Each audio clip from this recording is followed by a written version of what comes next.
Hello everyone, welcome back to my channel Educational Reel. In this tutorial, I will tell you about dotnet. So what is dotnet? dotnet is a framework used to develop software applications. It is developed by Microsoft and the first beta version released in 2000. It is used for development of desktop application, web application as well as mobile application. Previously, we do not have such platform from which we can develop all the three types of applications. It means that if we want to develop desktop application, then we use languages such as C and C++. For web application, we have to use PHP, JavaScript, etc. And mobile application was not developed at that time. It was came into picture after .NET and Java was developed. Moreover, it provides a broad range of functionalities and support. The .NET framework supports more than 60 programming languages such as C hash or you can say C sharp, F hash, VB.NET, J hash, VC++, JScript.NET, APL, COBOL, Pascal, etc. Components of .NET.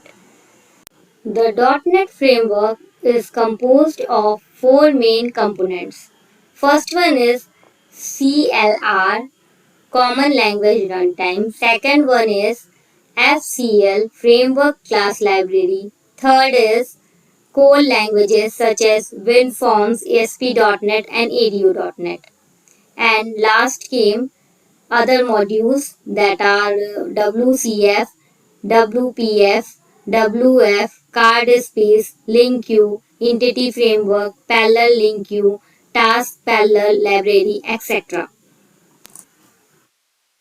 In this diagram, you will see all the four components of .NET: Common Language Runtime, FCL, Framework Class Library, WinForms, ASP.NET, ADO.NET, as well as other modules like WPF, WCF, WF, card spaces, etc. As you have seen the four components of .NET in picture, now I will explain you one by one in detail. So first comes CLR. The full form is Common Language Runtime. It is a program execution engine that loads and executes the program. It converts the program into native code.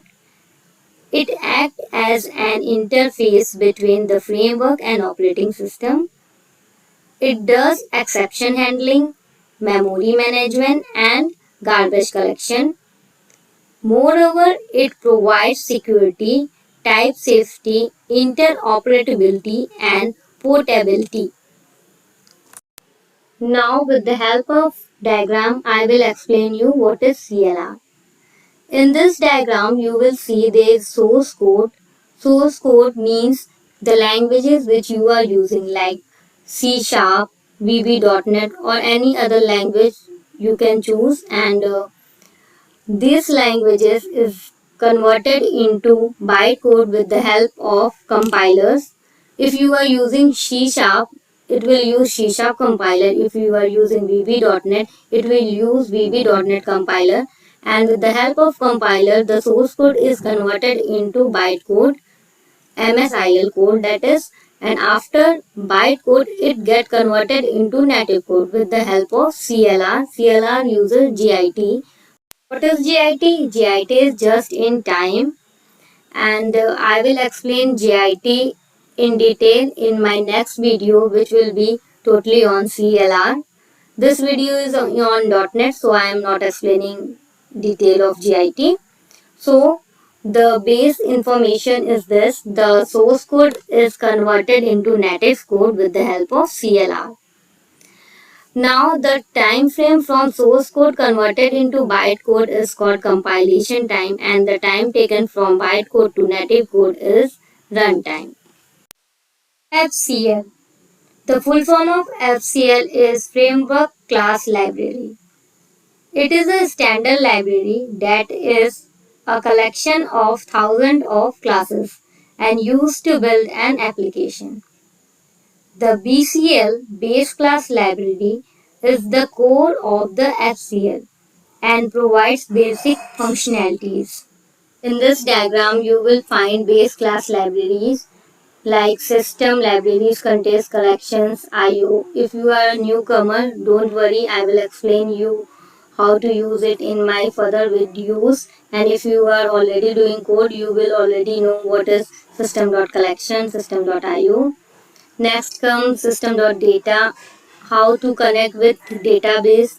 This will come in system.data like OLEDB. You will use SQL Server client, etc. System.xml contain XPath, XSLIT, etc. System.drawing contain drawing 2D, imaging. System.windows form contain designs. System.web contain caching, configuration, etc.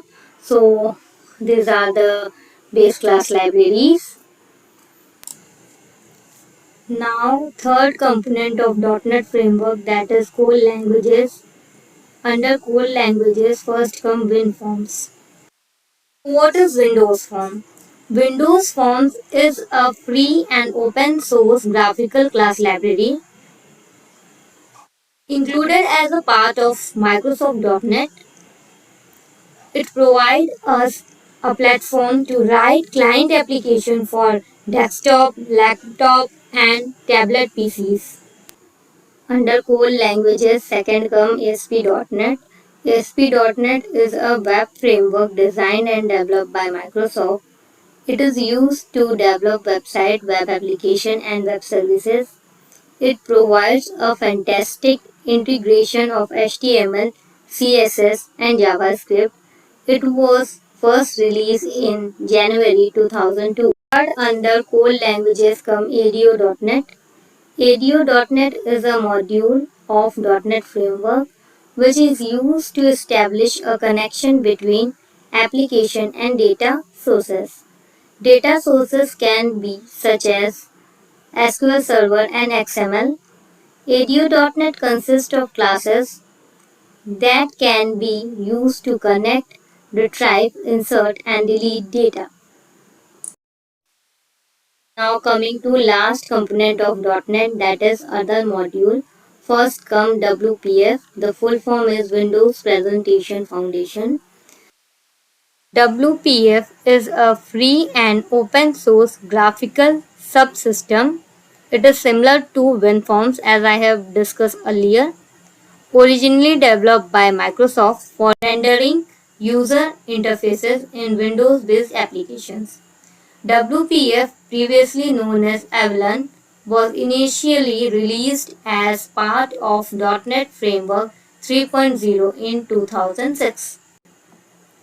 Second come WCF. The full form is Windows Communication Foundation.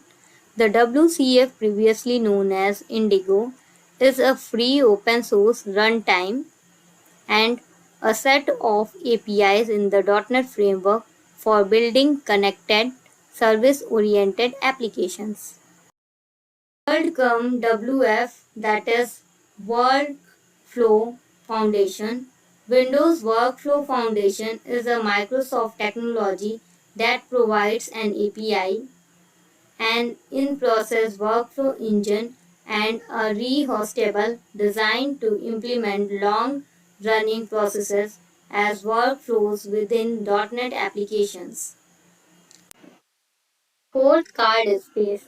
Windows Card Space, code name InfoCard, is Microsoft client software for the identity meta system.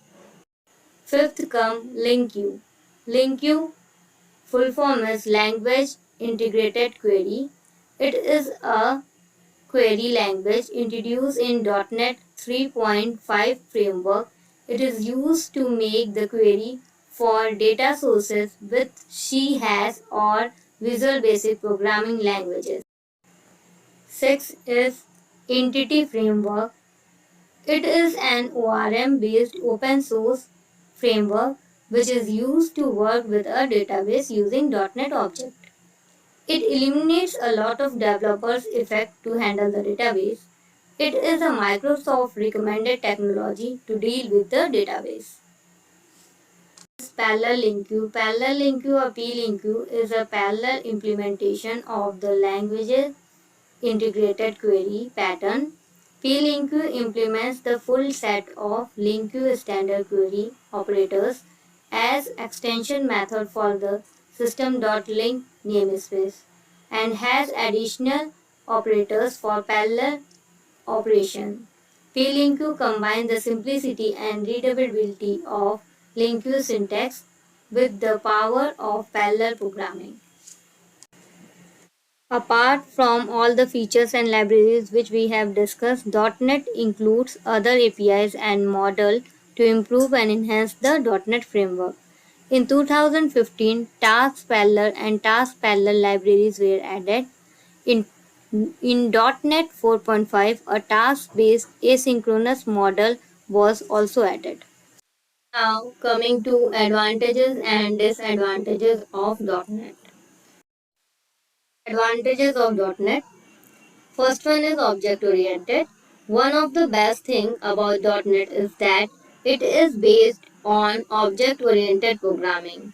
This is where the software is divided into smaller chunks which then allow developers to work on them one at a time.